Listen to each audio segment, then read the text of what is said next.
যারা পানিতে ডুবে যাওয়ার ভয়ে তার সন্তানকে ডোবায় নামতে দেন না, কিভাবে সে সন্তান আটলান্টিক পাড়ি দেবে ভেবেছেন একদম? কাউকে বেশি টেক কেয়ার করলে একদিন সে ওভার টেক কেয়ার করে চলে যাবে। যৌতুক নিয়ে এক মেয়ের কিছু কথা, বিয়ের পর যদি বাবার বাড়ি থেকেই জিনিসপত্র নিয়ে যেতে হয়, তাহলে তো আমি বাবার বাড়িতেই থাকতে পারি। ভাই, তোমার বাড়িতে যাওয়ার কি দরকার আমার? আমাকে রাখার মতো বিছানা হবে না, আমার জিনিসপত্র গুছিয়ে রাখার মতো আলমারি, ড্রেসিং টেবিল, শোকেস হবে না, লেপ কাঁথা, বাড়ির সবই নিয়ে যেতে হবে। তুমি কি এতদিন গাছতলায় থাকতে, নাকি ঘরে কিছু নেই? শুধু তুমি থাকতে, নাকি বিয়ে করে ঘরের যাবতীয় জিনিস নেবে ভেবেছ? তাহলে তুমি আমার বাড়িতে চলে আসো, আমাদের বাড়িতেই না হয় থাকি। তোমার কিছু আনতে হবে না, শুধু তুমি আসলেই চলবে, নিঃসংকোচে থাকতে পারো। বিএড পাস এমন একজনকে চিনি, যার বিবাহিত জীবনের 13টা বছর শুধু একটা বাচ্চা নেওয়ার চেষ্টায় কাটিয়ে দিচ্ছে। তার জীবনে সফলতা আছে, কিন্তু পূর্ণতা নেই। আইপিএস পুলিশ অফিসার এমন একজনকে চিনি, যার 2টা বউ বাচ্চা রেখে আরেকজনের সাথে পালিয়ে গেছে। কার জীবনে সফলতা পূর্ণতা সবই ছিল, কিন্তু ভালোবাসাটা কপালে জোটেনি। এমবিএ পাশ করা একজনকে চিনি, পড়ালেখা শেষ করে ভালো কিছু করার জন্য চলে যান দেশের বাহিরে। তারপর বিবাহের প্রস্তাব দেন 14 বছরের ভালোবাসার মানুষটির পরিবারে। শুধুমাত্র ছেলে প্রবাসী বলে বিবাহ নিয়ে ভালো চাকুরি মানেই কি সব কিছু? প্রেম করে পালিয়ে বিয়ে করা একটা মেয়ের গল্প জানি, কি নিদারুণ অত্যাচার সহ্য করে একদিন গলায় বিষ ঢেলে দিল, ভালোবাসার জন্য ঘর ছেড়ে দিল, সফলতা আসেনি কখনো। দেশ সেরা বিশ্ববিদ্যালয়ে পড়ুয়া মেয়েটার গল্পটা জানি, শুধু গায়ের রংটা কালো বলে প্রেমিকের বাবা মায়ের হাজারো অবহেলার কথা মাথায় তুলে রিলেশনটা ব্রেকআপ করতে হয়েছিল। সেরা বিশ্ববিদ্যালয়ের আইডি গলায় ঝুলিয়েও সে সুখী হতে পারছে না। কেরিয়ার গঠনের জন্য যে মেয়ে তার বাবা মাকে বিয়ের কথা উচ্চারণ করতে দেয়নি, সে মেয়েটির শেষ পর্যন্ত বিয়েই হয়নি। টাকা পয়সা সব আছে, কিন্তু স্বামী সংসার নেই। চাকুরি না পাওয়া তরুণের গল্পটাও করুন। বেকার থাকার সময়ে প্রেমিকার বিয়ের আয়োজনটা থামাতে পারেনি। চাকুরিটা হাতে পাওয়ার আগেই বাবা মারা গেল। সফলতা মানেই সুখ বাক্যটা তার কাছে সম্পূর্ণ মিথ্যা। আসলে জগতে কে সুখে আছে, টাকাই সুখ দিতে কজনকে? জীবনে সফলতা মানেই কি সুখ? একটা জীবনে সুখী হয়ে মারা গেছে কজন? সুখী দেখেছিলাম আমাদের এলাকার এক পাগলকে।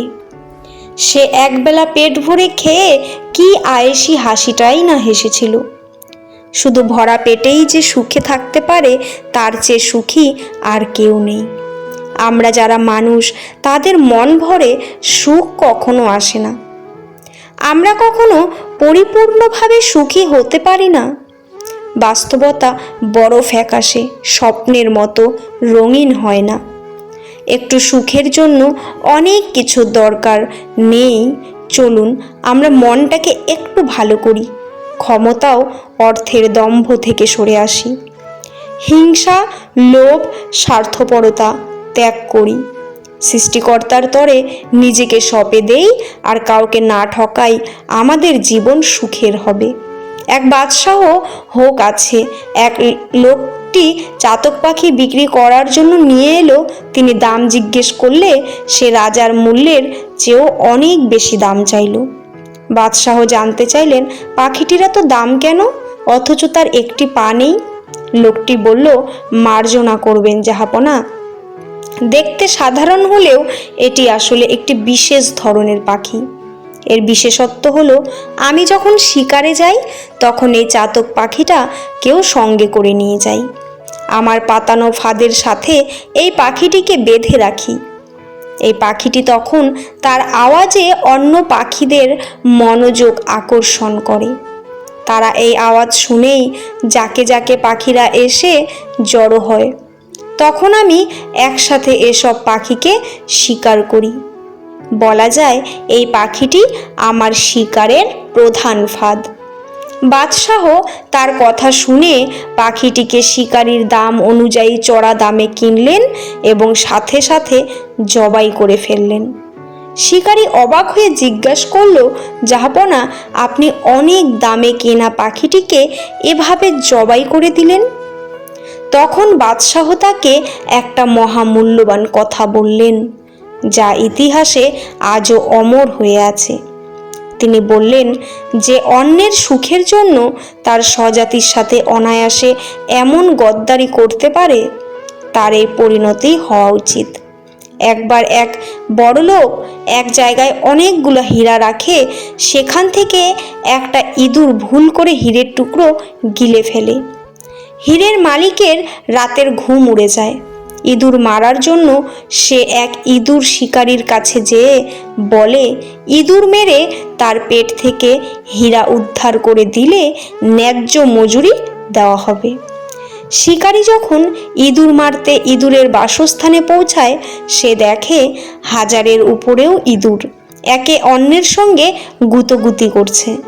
কেউ কেউ বসে শুয়ে আছে, আর একটা ইঁদুর সবার থেকে আলাদা এক জায়গায় চিটপাটাং হয়ে শুয়ে আছে। শিকারী তাক করে ওই ইঁদুরটাকেই ধরে তার পেট চিরে হিরে বের করে মালিকের হাতে তুলে দেয়। শিকারী নিজের মজুরি বুঝে নিয়ে যখন সেখান থেকে যেতে নেয়, তখন মালিক আশ্চর্য হয়ে শিকারীর কেরামতি দেখে তাকে জিজ্ঞেস করেন, হাজারো ইঁদুরের মধ্যে কিভাবে তুমি বুঝলে ভাই যে ওই ইঁদুরটাই হিরে গিলেছে? শিকারী জবাবে বলে, খুব সহজ স্যার, মূর্খ যখন হঠাৎ বিত্তমান হয়ে যায়, সে নিজের লোকেদের সঙ্গেও তাদের সঙ্গে মেলামেশা বন্ধ করে দেয়। নিজেকে তখন সাধারণের চেয়ে আলাদা মনে করে। বর্তমান সমাজে কিছু কিছু মানুষের মধ্যেও এমন আচরণ পরিলক্ষিত হয়। এরাই প্রকৃত ছোট লোক। যে জুতো জোড়া সবচেয়ে বেশি প্রিয়, সেই জুতো জোড়া ছিঁড়ে যায় সবার আগে। যে জামাটা আমাকে সবচেয়ে বেশি মানায়, সে জামাটা ছিঁড়ে যায়, নয়তো রং লেগে যায়। যে ঘড়িটা পরলে আমার হাত ফুটে ওঠে, সেই ঘড়িটার হয়তো ব্যাটারি নষ্ট হয়ে যায় কিংবা বেল্ট ছিঁড়ে যায়। যে মানুষটাকে সবচেয়ে বেশি প্রয়োজন মনে হয়, সে মানুষটাই হয়তো ছেড়ে যায় কিংবা থেকেও না থাকার মতো করে থাকবে। আসলে সব ঝামেলা এই প্রিয় শব্দটাকে নিয়েই। যে জিনিসটা আমরা সবচেয়ে বেশি যত্ন করে রাখি, সে জিনিসটাই আমাদের কাছে কম সময়ের জন্য আসে। সময় খুব চালাক, যৌবনের লোভ দেখিয়ে শৈশব কেড়ে নেয়, আবার অর্থের লোভ দেখিয়ে যৌবন কেড়ে নেয়। আমার প্রশংসা আমার পেছনে করুন, কিন্তু নিন্দা সব সময় আমার সামনে করুন, যদি আপনি সঠিক হন। আমি নিজেকে শুধরে নেব, আর না হলে দায়িত্ব নিয়ে আপনাকে শুধরে দেব।